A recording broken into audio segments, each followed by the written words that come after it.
Manish, let me know when you have admitted everybody in.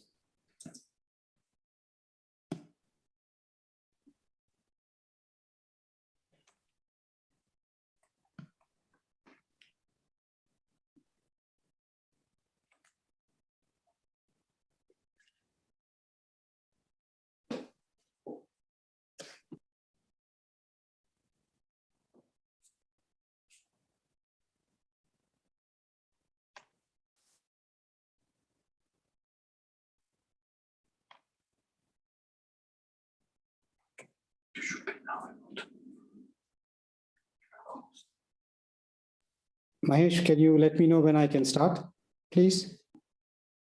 Yes, you can go ahead. Thank you.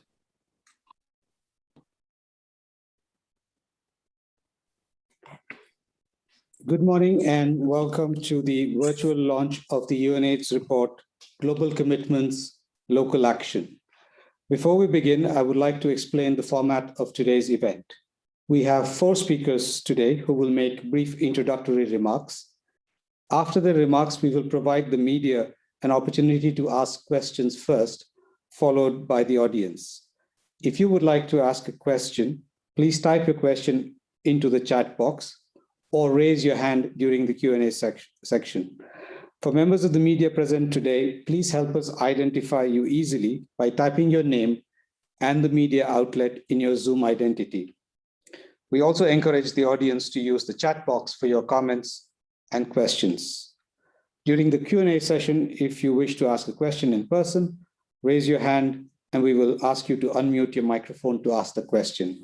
At all other times, we request you to keep your microphone muted. We are glad that we are being joined by colleagues from all parts of the world today. In 2 days, we mark 40 years since the first reporting of an AIDS case. And we have come a long way since then, but our work is far from complete. And with COVID-19 pandemic, we now face a dual colliding pandemic.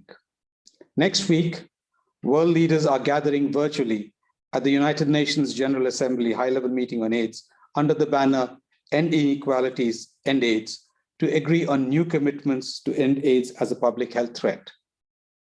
This report today provides an opportunity, an overview of the progress made, the targets for 2025, and some of the challenges and opportunities ahead. Today, we will hear from 4 leading experts and leaders in the AIDS response and champions of the right to health. First, let me call on Ms. Vinnie Byanyima, the Executive Director of UNAIDS and Under-Secretary General of the United Nations, to speak on the report. Vinnie, you have the floor, please.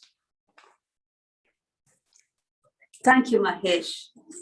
Friends on the panel, members of the press, good morning from New York.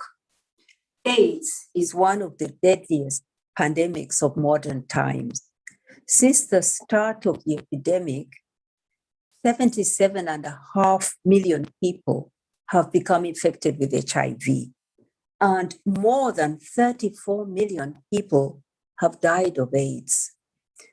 But in the past 40 years, since AIDS was first officially reported, we have made huge progress in turning the epidemic around. Today, 75% of all people living with HIV are on treatment. That's more than 27 million people on treatment today. We've reduced AIDS deaths by 43% since 2010. In the last 10 years, AIDS deaths have dropped. But progress in reducing new HIV infections declined by only 30% in the past 10 years. We need to do more. In 2016, at the last high-level meeting on AIDS, countries set ambitious targets to meet them by 2020. That would have put us on a path to end AIDS by 2030. Sadly, globally, these targets were missed. But to see what's really going on, we need to unpack these results. By unpacking the results, we see that dozens of countries reached or exceeded some or all of their 2020 targets. And these include developing countries, as well as countries with major epidemics, such as Eswatini and Zimbabwe. This proves that the targets were not just aspirational, they were achievable. Where investments met ambition, there has been huge progress. For example, in Eastern and Southern African countries, and countries with progressive laws and policies and strong and inclusive health systems have had the best outcomes. On the other hand, the regions with the largest resource gaps, with punitive laws, countries which have not taken a rights-based approach to health have fared the worst. For example, in Eastern Europe and Central Asia, where new infections have risen by 43% in the last 10 years. The trend is in the wrong direction. Countries which punish, ignore, stigmatize, and leave key populations on the margins also leave them out of reach of HIV services. Men who have sex with men, sex workers, transgender people, people in prison settings, and people who inject drugs are left with little or no access to health or social services, allowing HIV to spread amongst the most vulnerable in society. We also saw that women and girls are continuing to be left behind. In sub-Saharan Africa, 6 out of 7 new HIV infections are among adolescent girls aged 15 to 19 years. 4,500 adolescent girls and young women become newly infected every week in this region. And now we witness our progress towards ending AIDS being further threatened by COVID-19. As countries grapple with the new pandemic, HIV services have been disrupted, with fewer people seeking prevention and testing, and people struggling to stay on treatment. COVID-19 has shown the fragility of health and development gains that we have made in recent years and has exposed glaring inequalities. There are both lessons to take from the AIDS response and there are lessons to learn from the COVID response. As governments mobilize billions of dollars for COVID and a vaccine was found in less than a year, we need to build on this momentum to drive forward political will and commitments to end AIDS. We need a commitment for better technologies and treatments, for a vaccine and for a cure. To get the world back on track to end AIDS by 2030, UNAIDS has used an inequalities lens to develop ambitious and achievable strategy with new targets to reach by 2025. These ambitious but achievable targets have been included into the political declaration, which we urge countries to adopt by consensus next week on June 8th. 40 years on, and AIDS remains unfinished business. We ask governments to commit to take a people-centered, rights-based approach to HIV, to work on policy and law reform, to engage and support communities, and to end the inequalities that drive the HIV pandemic. I call on all activists, HIV activists, human rights activists, social justice activists world over to renew our energy and our drive to push towards ending AIDS by 2030. We need to reach everyone, everywhere, and leave no one behind. Thank you. Thank you very much, Winnie, for a candid overview of the state of the global AIDS response and your bold call to governments to act as well as for activists and civil society and communities to mobilize yet again towards the ending both the pandemics. Our next speaker is Ms. Maximina Joconia from Y+ Global, the global network of young people living with HIV, where she also serves as the coordinator for Her Voice Fund, which maximizes the participation of adolescent girls and young women in key platforms such as the Global Fund and the national responses in more than 13 countries in Africa. Maximina is joining us from Zimbabwe. And Maximina, the floor is yours. Thank you so much, Mahesh, and thank you so much for this wonderful opportunity. And my most gratitude to Winnie. You're my icon, and I'm so honored to be presenting after you've spoken. So looking at the 40 years that we are celebrating, and also looking to the HIV response, I think we've made some great strides in terms of meeting the needs and addressing the needs of young people, and also especially focusing on young people with HIV in all their diversity. I can attest that, we have managed to improve in terms of HIV prevention, treatment, care, and support for young people in general. And also in terms of access to treatment, it is something that young people have benefited from. And I think we can also attest that we now have improved in terms of viral suppression for young people. This would actually help us, to be able to live a happy, health, and fulfilled life as a young person. I can attest and I can say I'm a testimony of these, wonderful responses, these wonderful gains that we have accomplished over the 40 years that we are also celebrating. I was diagnosed with HIV, and I was born with HIV, actually, and diagnosed in 2005.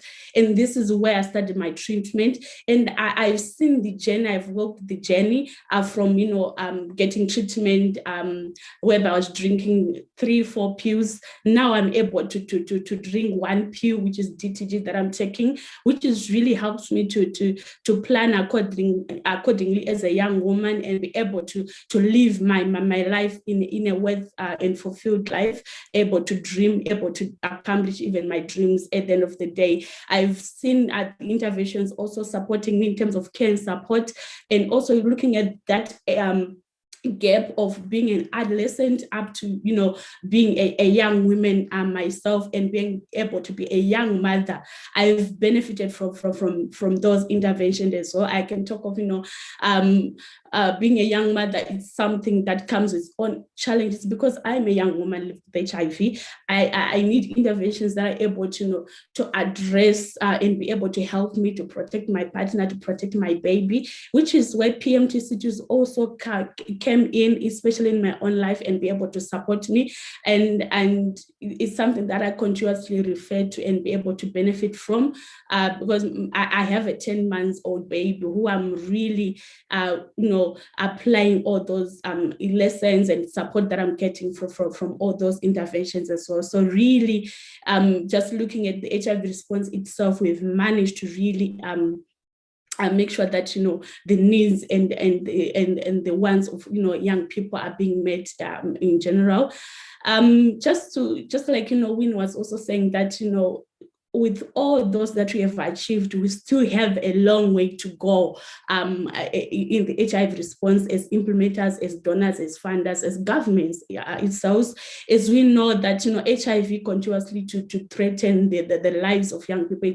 It continues to impact us, our diversity. And the sad part is that we are continuously being marginalized, and we are continuously being relegated as service recipients, beneficiaries, and that gap of not being an equal partner, an equal player, an equal actor in terms of HIV response is still there.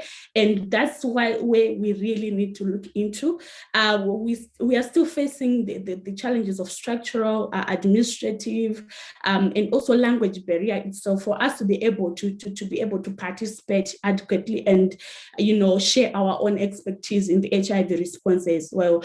I just like also Winnie also shared that COVID-19 is one of those key issues that are also threatening, especially us as young people to access services, be it HIV, be it sexual reproductive health and rights, especially young adolescent girls and young women as well, because we're spending much of our times being restricted, being in homes, and that's where the issues of intimate partner violence continues to rise, issues of gender-based violence, we continue to face it.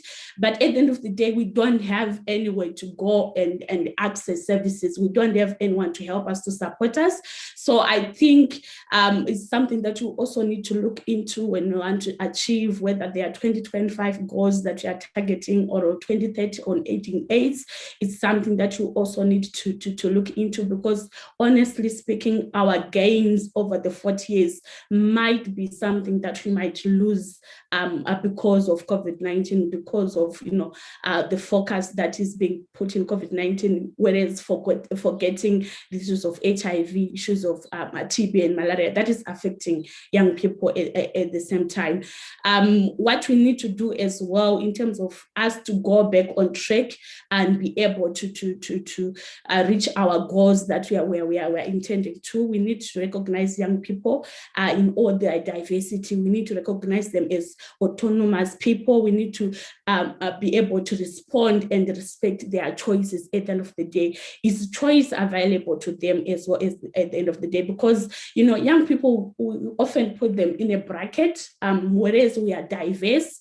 We are young people who sell sex, we are young people who use drugs, we identify ourselves as lesbians, young men who have sex with men, we are transgender young women. So we want to be recognized as who we are. We need the services that are tailor-made to us, my unique needs. That way we are able to provide the services that are timely, that are right for me in the right place, and also observing my rights at the end of the day. I think it's something that we need to also put into consideration when we are talking about young people as well.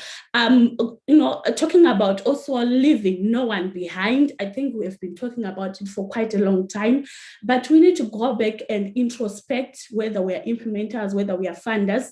When you're saying leaving no one behind, we've been preaching about it for quite a long time. And it's high time that we go back to the drawing table to say, who exactly are we leaving behind?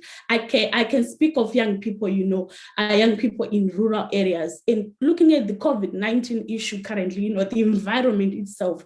Is it allowing them to have access to the services? If we are not able to access, like those that are in urban, they're not even able to access services, they don't have a voice. What about that young person who is in the rural areas? What are we doing about that young person?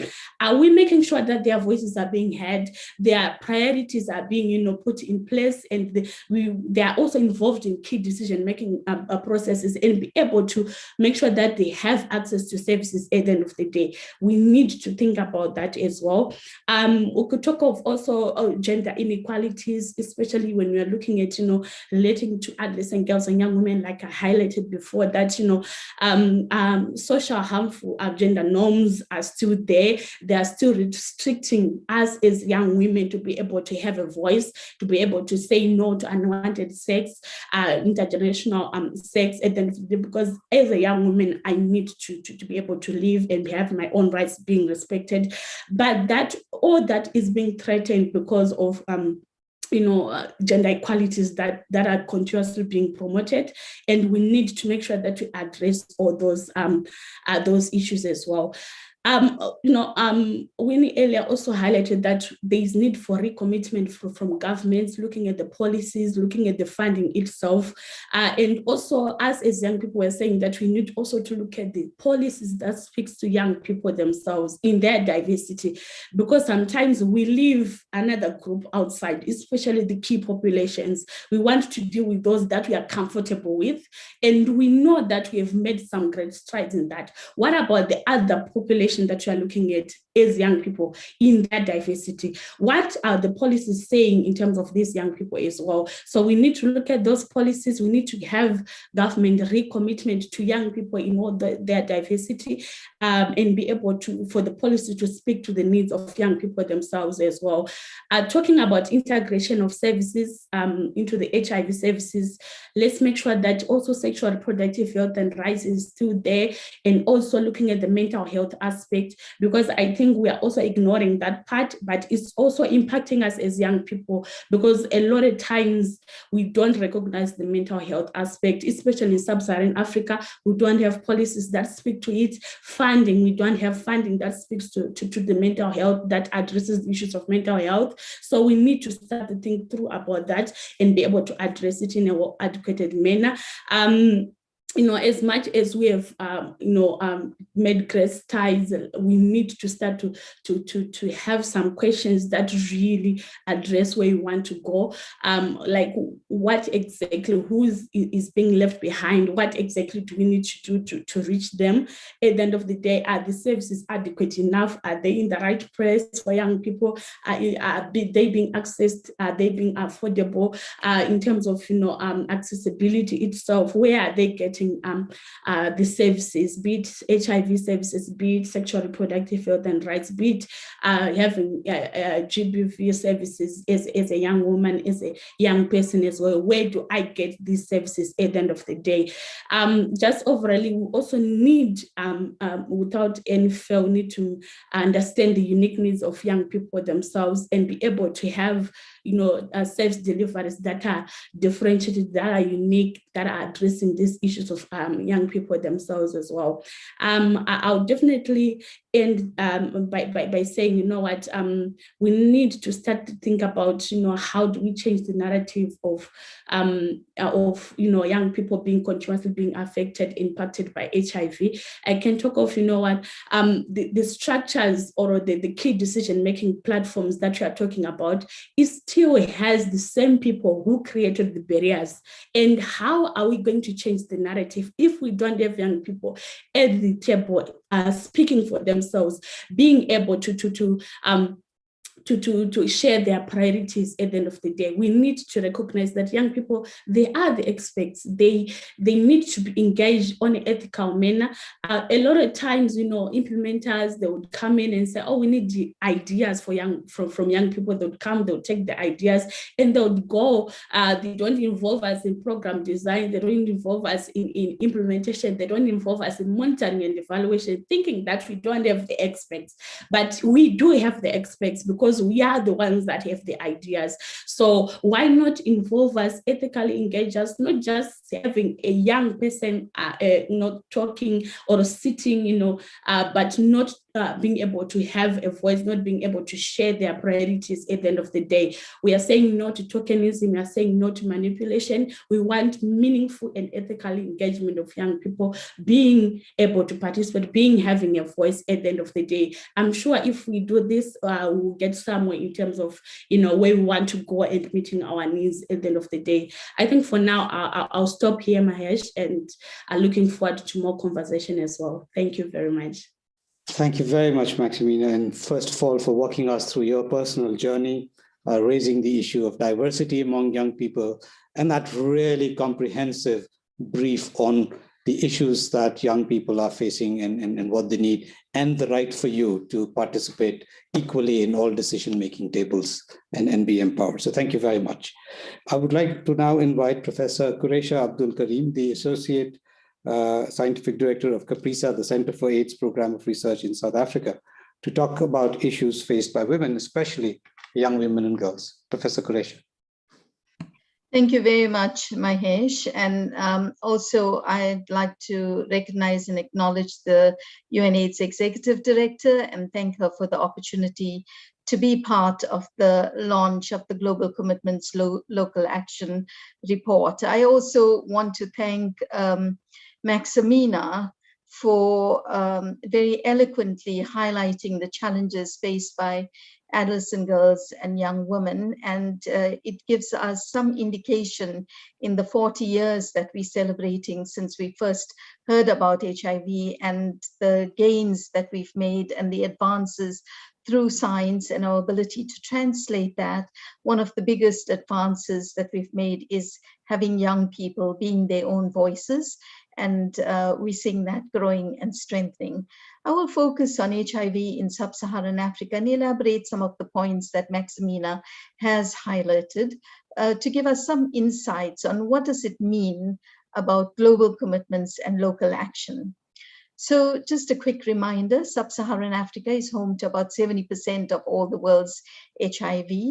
As Winnie mentioned, 6 out of 7 new infections are among adolescent girls aged 15 to 19 years. Indeed, while young women 15 to 24 years comprise less than 10% of the population in sub-Saharan Africa, they account for 25% or 1 in 4 new infections. Of note is that AIDS is the leading cause of death in adult women aged 15 to 49 years. Against this backdrop of generalized hyperendemic epidemics, sex workers are likely to have 30% higher rates of HIV infection, particularly in settings where it is criminalized and punitive action against sex workers is common. But ultimately, when we look at young women, both biology and behavior contributes to their increased vulnerability to HIV. The root causes, however, lie in gender inequality, underpinned by harmful gender norms that restricts women's access to HIV and sexual reproductive health services. It's exacerbated by a parallel pandemic of gender-based violence and limited agency and decision-making power, including the ability of women and girls to refuse unwanted sex, negotiate safer sex, and mitigate HIV risk. Globally, only 55% of adult women have the agency and autonomy to say no to sex, decide on the use of contraception, and decide on their own health care. In many countries, girls are less likely to complete secondary education than boys, and the quality of their education suffers due to discrimination in schools. There are missed opportunities for the provision of comprehensive sexuality education that could turn around norms, toxic gender norms, and alter trajectories for both young boys and young girls. COVID-19 has amplified many of these inequalities. To get Eastern and Southern Africa back on track to meet the 2030 targets will require expanding high-impact combination prevention for key populations, adolescent girls and young women and young men. We know from the cycle of transmission that young women's risk is enhanced by age-sex sexual coupling differences, where men are 5 or 7 years older than them. Preserving gains in testing, treatment, and care while we simultaneously address coverage gaps within priority populations, and importantly, as we live with and respond to the COVID-19 epidemic and pandemic. We need to ensure the sustainability of the HIV response, including through greater domestic funding and service integration. We have to address social and structural barriers, including unequal gender and social norms and gender-based violence. And we need to empower communities by placing them at the center of national and subnational HIV responses. Strong COVID-19 responses have illustrated how a strong HIV response, local and global partnerships, and investments and innovations in HIV can facilitate rapid pivoting and resilience in the face of new threats. We have seen how community-led services and leadership enable us to reach affected communities with essential services under the most difficult circumstances. In the interest of gaining some time, I will stop here and be happy during Q&A to take more questions and elaborate more on these points. Thank you very much, Mahesh. Thank you very much, Kuresha, and for highlighting the gender inequality and the epidemic of gender-based violence and how it's affecting women, not just in sub-Saharan Africa, but all over the world. Our last speaker this morning is Dr. Matthew Kavanagh, who is the Director of Global Health Policy and Politics Initiative at the Georgetown University. Matthew, can you talk to us about the need for an enabling and legal environment for advancing global health, including the AIDS response? Over to you. Thank you, Mahesh, and thank you to all of the speakers, particularly to Maximina for your eloquence and brilliance this morning. Under the last 5-year strategy, a lot of what many believed was impossible has been shown to be completely possible. For some, HIV infection and death has become rare. For some, living with HIV has become something that can be about long and healthy lives. That's become commonplace. And not just in the wealthiest countries, but in many low and middle income countries that indeed have often done better than wealthier countries at serving their people. But the gap is growing within countries and between countries. Too many are experiencing no progress, and too many are seeing epidemics that are actually growing in their communities. This inequality is driven very significantly by law and policy. Those people who are seeing rapid progress are often those who are free of criminalization of the lives they lead, who are surrounded by laws that support rights and gender equity, are able to seek services in a law and policy environment that expands access to the world's best technologies to fight HIV. Law is a determinant of health. Law structures inequality. Policy drives success and failure in the pandemic response. So I direct the HIV Policy Lab, which is a unique collaboration between Georgetown University, UNAIDS, the global network of people living with HIV, along with a growing list of civil society and academic partners like the Global Network of Sex Work Projects, Love Alliance, and others, who are gathering information about HIV-related laws and policies in countries around the world. And we are really seeing two approaches. One that criminalizes and holds HIV services tightly, and another that removes criminalization, uses rights and gender supportive laws, and opens policy to make it easy for people to access treatment and prevention. In new work that will be published on Monday and is available in an embargoed preprint now, we show that under the last strategy, countries that criminalized gay men and other men who have sex with men, sex workers, and people who inject drugs saw significantly less success in the 90-90-90 treatment targets of the last strategy. Where same-sex relationships were fully criminalized, the portion of people living with HIV who knew their status and the portion of people living with HIV who were on effective HIV treatment and were able to achieve viral suppression, both were significantly lower. The same was true where sex work and other drug use and drug use were criminalized.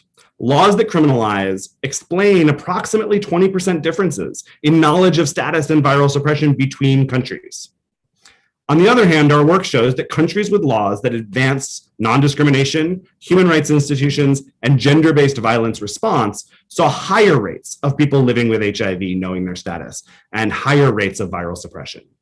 These are substantial differences. These are overall differences. And I want to point out here that criminalization is associated with factors that drive HIV infections across the whole population. It's not just the criminalized who suffer from criminalization. That's why it's essential that the high-level meeting pick up on the new UNAIDS strategy and focus on law reform, ending punitive laws, and discrimination, known as the 10-10-10 targets. We also know that progress is possible on these. Not long ago, criminalization of same-sex relationships was widespread. Today, if you go to the Policy Lab, our data show that 58% of countries do not criminalize same-sex relationships. This includes 48% of countries in West and Central Africa, 58% in Latin America and the Caribbean. A new policy brief that we're going to be releasing today highlights examples of Angola and India that have decriminalized same-sex relationships recently, New Zealand that decriminalized sex work, Colombia that decriminalized HIV exposure, Portugal that decriminalized drug use. But the HIV Policy Lab data shows that the world has a long way to go to achieve these targets. No country in the world has adopted the core 7 laws and policies that are associated with the new UNAIDS strategy. Sex work and drug use are particularly widely criminalized. Alongside criminal law and rights law, we need to also talk about laws on access to science, because these matter too. So during the last strategy, using excellent new HIV treatments to suppress the virus, stop death, stop infections, this has been key. The World Health Organization has urged countries to stop making access to HIV treatment difficult, to make it simple, to bring treatment to where people are, to deliver differentiated service delivery tailored to the needs of people living with HIV, similar to what Maximina was just talking about. But our data show that only 21 countries in the world have fully adopted national policies that are aligned with WHO on this. We know that young people in many parts of the world face high risks of HIV. Maximina has spoke strongly on this. And yet 73% of countries that we have information for show that young people need parental consent to access HIV treatment, testing, or both. And we know that using HIV drugs to stop transmission with pre-exposure prophylaxis works incredibly well. Indeed, for many of those communities where HIV has become rare that I was talking about at the beginning, PrEP has been a key element of that success. Yet our data show that PrEP policies often lock that technology away. WHO guidance says that for all people who are at substantial risk of HIV should be able to access ARVs registered for PrEP. But in national policy, too often, only some people are eligible, only gay men, but not young women, or maybe not sex workers. Our data show that 50% of countries for which we have information, that's 82 countries, have policies that restrict access to PrEP and are not aligned with the WHO. So my core point is that law and policy is currently structuring inequality. Inequality is currently driving HIV. So it's critical that in the next 5 years, a sharp focus on building law and policy environments that enable us to get back on track to defeat HIV are key. All of the pieces that I've talked about today are available at hivpolicylab.org/HLM 2021. We'll share that around. But you can see some of these pieces. You can play with a bunch of new technologies that we've done that should enable everybody around the world to take a look at the snapshot of law and policy in the country where you are to see what are the barriers and how do we make them go forward. Thanks very much. Thank you, Matthew, for pointing out the entrenched links between good and bad laws and policies and their impact on access to health services. I would like to now open the floor to questions. We will take questions from the media first. Please raise your hand using the raise hand button, and then I will call you on to speak. May I invite Robin Millard from AFP to ask the first question, please. Robin, go ahead. Thank you. This is a question for Winnie Byanyima. You talked about getting the world back on track to end AIDS by 2030. Is that still, do you feel, a realistic and achievable target to end AIDS by 2030? Thank you. Should I come in now? Yes, please. Yes, indeed. But I'm cautiously optimistic. I say yes because, as I said earlier, we saw some countries, including some countries with the highest burden of HIV, with low income, low resource base, being able to meet the targets of 2020. I mentioned Eswatini. That's a very small landlocked country that had one of the highest burdens in the world. They met their treatment targets. And so our ambitious targets that we want adopted next week, we know are achievable. It takes a country to commit, to put the resources there, to meet the resource gap that it has, to put in place, as Matt said, the policies and laws that enable those particular groups of people to access prevention, testing, and treatment services. We are asking governments to focus on the inequalities that stop people from accessing services. If they can close those gaps for the particular groups that are most at risk, we can end AIDS by 2030. Thank you very much, Winnie. Is anybody else raising their hand, please? Antonio Grotto from FA. Hello, thank you for giving me the opportunity to make a question. So I would like to compare the COVID with AIDS. We know that they are totally different viruses, but we have seen that a vaccine has discovered against COVID in less than 1 year, but we haven't been able to discover one against AIDS in 40 years. Do you feel frustrated for this, or you think it's impossible to find this kind of cure against AIDS? Thank you. I'll request Winnie, Qurecia, Matthew, and Maximina to all answer the questions, because I'm sure each one of you has your own particular take at this question. Let's start with Winnie first. I think I'll let Qurecia go first. Okay, all right. Thanks. So thanks very much. That's a great question. And I think that the answer is simple and it can be complicated. So the simple response is that we've seen infected individuals with SARS-CoV-2 recover from infection. And so that makes it easy to mimic natural immunity. And that's one good reason. In HIV, we've not seen that. So that's why we don't have a correlate of protection for HIV. And we don't have an HIV vaccine, not for the lack of trying. I think at this point in time, we're closer to an HIV vaccine as we've come to understand broadly neutralizing antibodies.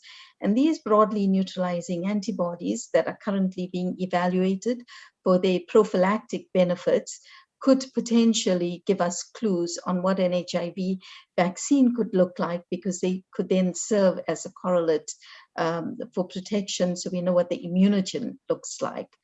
But importantly, that time frame that we look at is not just a year. What it reflects when we think about the six COVID vaccines that we have, it took decades of investments in science to create the platforms, the knowledge, and the ability, the research infrastructure, etc., to enable us to go from producing that vaccine, from evaluating it with a proper regulatory framework to enable access in less than a year. So, so these things can't be separated, but thank you. I'll stop there. Thanks, Qurecia. Maximina. Yeah, sure. Probably I can jump in as well. Just want to highlight that as myself, I wouldn't be disappointed, because first of all, we managed to control HIV, which is very, very important, which is now we no longer what we call AIDS, and we're able to control that aspect of it. So pretty much that we have something that we're able to control HIV at the end of the day. And just like, we have, those researches that are being done, and we are hopeful that, if we put all our energy into it, we're able to have a vaccine at the end of the day, learning from different researchers in terms of what happened with COVID-19. So it's something that we are so looking forward to, the neutralizing antibodies, the vaccine itself, be it for therapeutic and also for treatment as well. So from myself, I'm not well disappointed. We are continuing to have treatment, which is able to make us, especially for those that are living with HIV, like myself, I am happy, I am healthy, I'm living my life, my partner is negative, my baby is negative. So I'll be very grateful to have that from a start. Then the vaccine could also come in a bit later on. Thank you. Can I come in too? Yes, Vinny. And then Matt. Yes.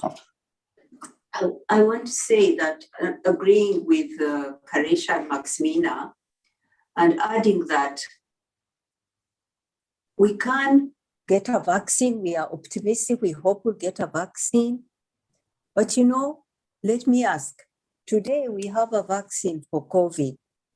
How many people in Uganda have been vaccinated? Not many. So we have to tackle also the inequalities that prevent certain groups of people from accessing what science has to offer. We had the polio vaccine way back in the 1950s, I think, but polio was still killing people in some countries or disabling people in some countries. So we also must tackle the inequalities, the human rights barriers that certain groups of people face to be able to access the best that science has to offer. $100 billion was put in by governments to get the COVID vaccine. That kind of political will to find a solution, we need it for HIV/AIDS too. We need commitment, more resourcing to get a vaccine or a cure. But even without them, as Makbina has said, we have a range of tools for prevention and treatment that can enable everyone, first, not to get infected, and if infected, to live a long and healthy life. But people are still dying. Last year, 690,000 people died of AIDS-related illnesses.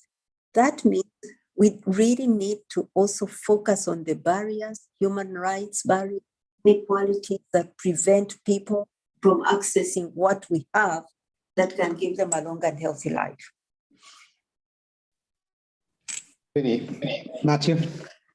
I'll just add very briefly that what we're seeing under COVID is a very rapid move from the disease being of the global north to being a disease of the global south. As increasingly we're seeing infections and deaths shift, there is a huge danger that the exact same dynamics that have kept such deep inequalities driving HIV will also continue the COVID crisis and pandemic around the world. We now have two pandemics that are following very similar lines when it comes to equity, law, policy responses. And so what we need to be actually talking about is how do we shift attention and the political will that Director Byanyima is talking about to be able to say that actually access to COVID technologies, access to HIV technologies, access is critical, and that we could actually, if we achieved that in the near term, end both pandemics, or we might have the next pandemic that hits while we still have COVID and still have HIV. That is where the trajectory we're on right now, and I'm deeply worried. Thank you, Matt. Anybody else from the media who has a question, please raise your hand.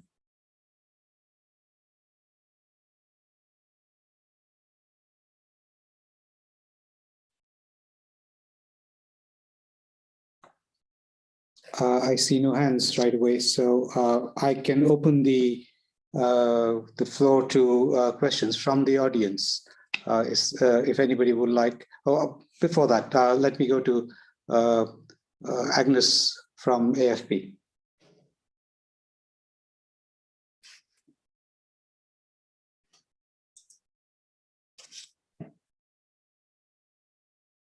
Agnes, please unmute yourself and ask your question, please.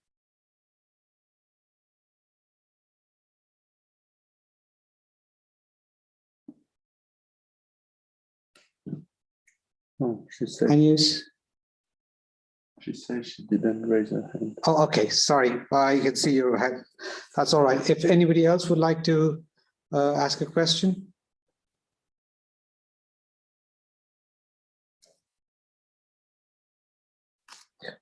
While we're waiting for people to put into the chat box, I have a question for you, Winnie, which is on the global AIDS strategy, and you talked about it briefly about it having an inequality lens. What are the key aspects of that will redefine the AIDS response from the way we have looked at it so far? Oh, thank you. I see that Agnes has put her question in the chat. She wants to know the impact of COVID on the HIV response. Is that correct? Take that question first. Should I answer her question? Yes, please. Yes, please. Okay. Well, we are seeing several impacts that are concerning us. One is that in developing countries with the highest burden of HIV, the health systems have been stretched so hard that the facilities, the services for prevention, testing, and treatment have been disrupted. We are seeing fewer people coming forward to receive their prevention tools. So that means we may get more new infections, we'll see more new infections in these years. We are also seeing people struggling to stay on treatment because it's difficult to access the services, to travel with lockdowns and with no jobs, no incomes. People are not in their treatment, staying on treatment, so we can expect perhaps more deaths as a result of more illness and more deaths as a result of disruption of services.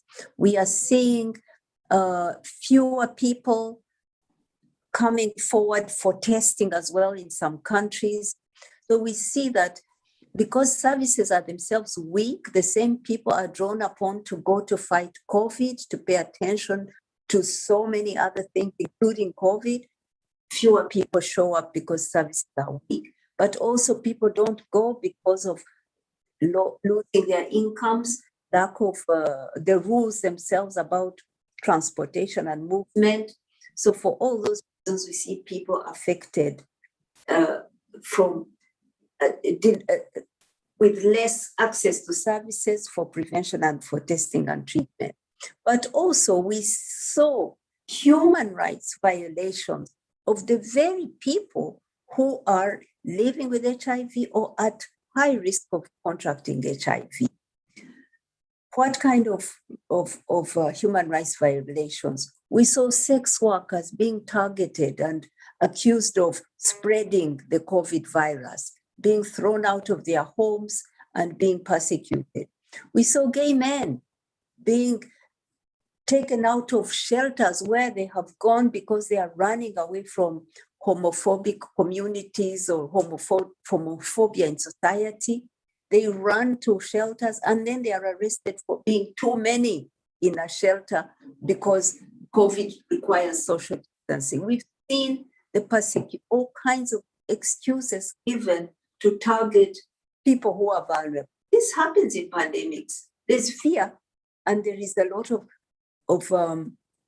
scapegoating the most vulnerable in society and picking on them. So we've seen transgender women being denied social protection in some countries because they are asked for an identity card. And that's exactly what the state doesn't give them because it doesn't accept their gender identity. So we've seen that human rights violations have come in also to make vulnerable people even more vulnerable to HIV, now also vulnerable in the context of COVID. Those are some of the impacts, but I would say the biggest impact is that developing countries that are now seeing the COVID virus surging are resource constrained, cannot keep their fragile health systems, they cannot cope with all the disease burdens, including HIV plus COVID. That is a real constraint to developing countries. And another one that I would want to raise is that, to flip it on the other side, is that the HIV services that exist, that the capacities that are there in communities to fight HIV, to do prevention campaigns, to do testing campaigns, these have also been drawn on to fight COVID. That's a positive, that so much of what exists has been used to fight yet another pandemic. Karesha on the panel can talk about that.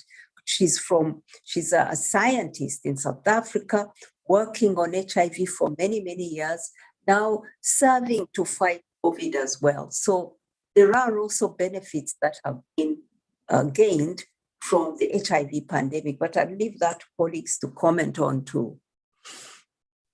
Karesha, should we go with you first? Sure, Mahesh. I think Winnie's covered the issues well, and perhaps just to underscore, I think if we look at Africa, in the early stages and the first waves of COVID-19, people were surprised that the anticipated burden that we'd seen, an impact of COVID in industrialized countries, did not emerge. And there's several reasons for that. But what was critically important was how the investments and resources at multiple levels, whether it's about diagnostic platforms, whether it was about human resources and health system strengthening, health information systems, or whether it was the community health workers, were rapidly able to pivot to respond to this new threat and contain, in a way, slow down, one, the spread of the virus, and two, mitigate the potential impact in terms of lives lost. But I think as we have seen second and third waves, we have seen more severe pandemics emerge, epidemics rather, of COVID-19. And part of that has been the emergence of variants of concern, which for me highlights the importance of that there is no room for complacency with whatever pandemic we're dealing with. And that our challenge is not to put stress in terms of our HIV responses and treatment disruptions in terms of generating drug-resistant strains and emergence of that. And it's also a reminder of our interdependence and our mutual vulnerabilities. I think in HIV, we've seen how global solidarity, things like Global Fund for AIDS, TB, Malaria, and PEPFAR enabled us, together with country-level investments, to ensure that AIDS is no longer an inevitably fatal condition to one that's chronic and manageable. Our impact on HIV has also impacted the TB epidemic, because in Africa, these are intertwined. And now we got the 3 or 4 or 5 epidemics happening in parallel.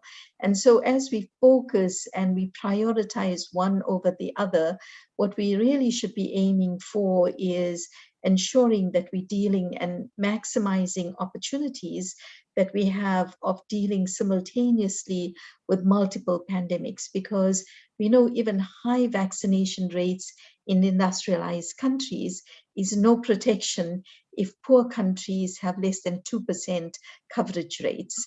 So those are important lessons we keep repeating, we keep seeing over and over again, fundamentally inequalities. And that's why I think this report and this particular lens in terms of taking us this last mile in our HIV response has both lessons for other incomplete pandemics and for new and emerging ones, including COVID-19. Thank you. Thank you, Qurecia. Matthew. Thanks, Mahesh.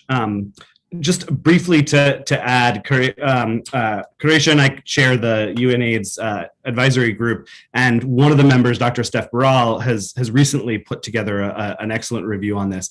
And look, he looked at 132 papers that have been published that show that across geographic contexts, Italy, Indonesia, Uganda, Kenya, Australia, fewer people with HIV report being able to attend clinic visits and access antiretroviral therapy.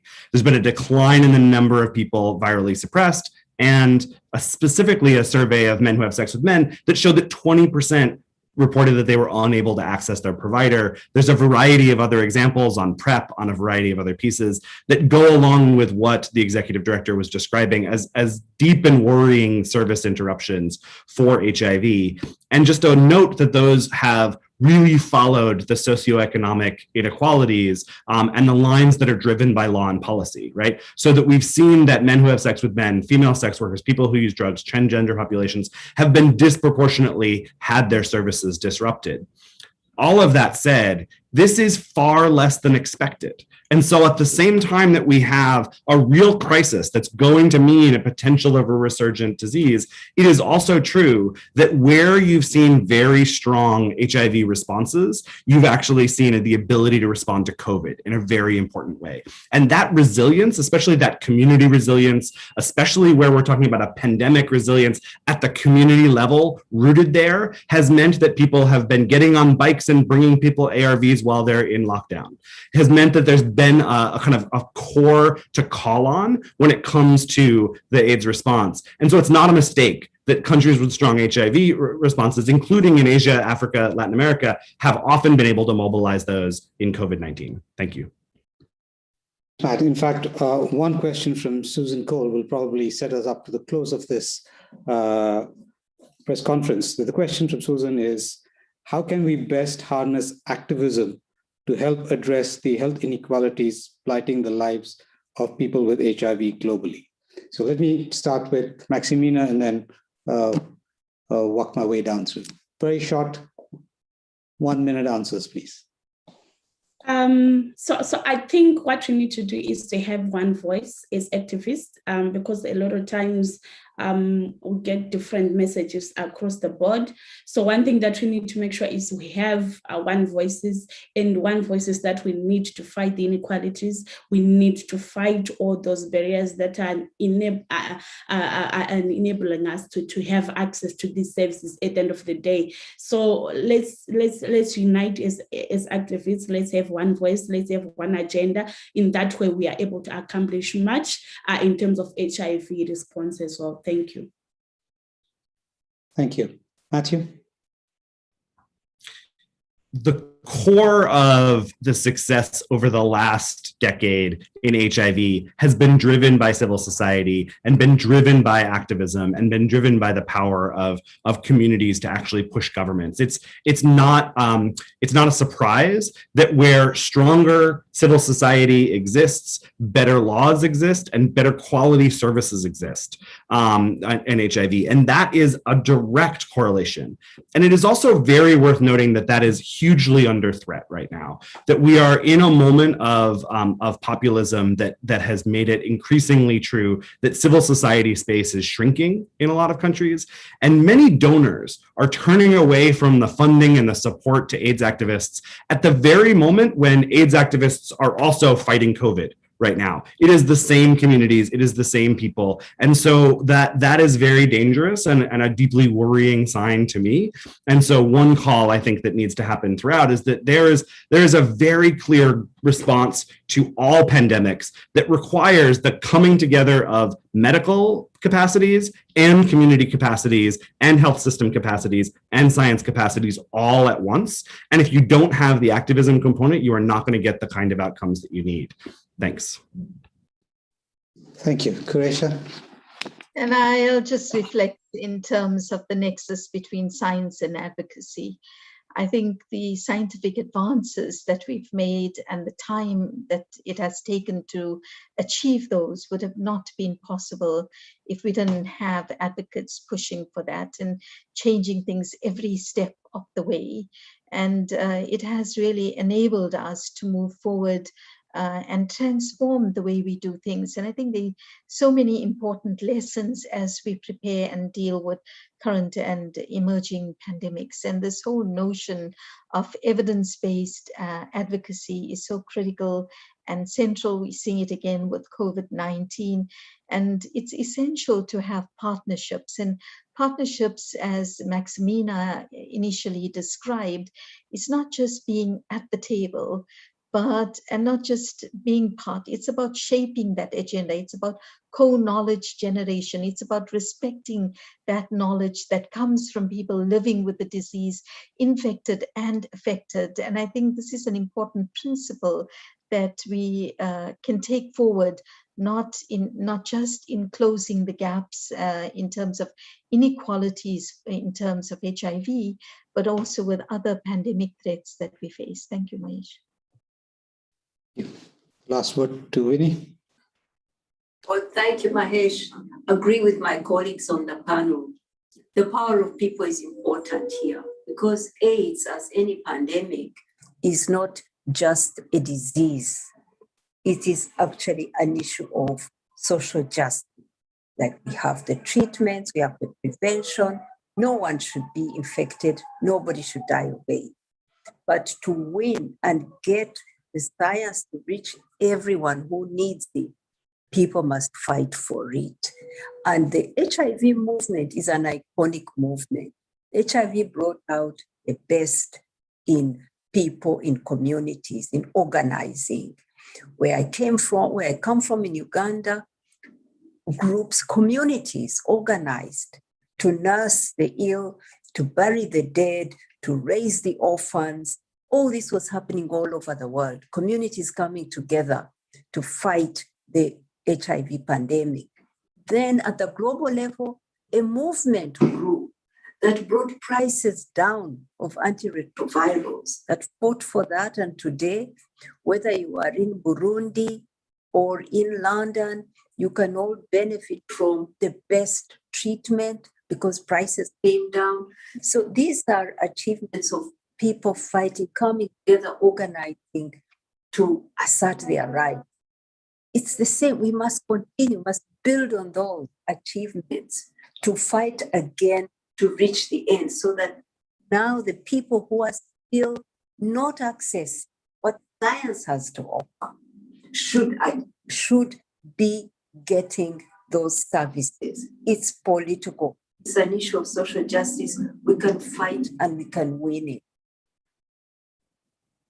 Thank you very much, Winnie, and all the panelists for your remarks today. And I also thank the members of the media and our audience for joining us today. This report is available on unaids.org. A reminder that June 5th is the 40th anniversary of the first reporting of an AIDS case, and the UN General Assembly high-level meeting on AIDS starts on 8th of June. We hope that next week, member states of the UN will make strong commitments, some of which are outlined in the report that Winnie is holding, and commit themselves to ending AIDS as a public health threat. I thank you all for joining and have a good day. Thank you. Thank you, Maximina, Karisha, and Matthew. Thank you all. Thanks. Thank you all. Mahesh. Thank you. Bye, everyone. Mahesh, over to you.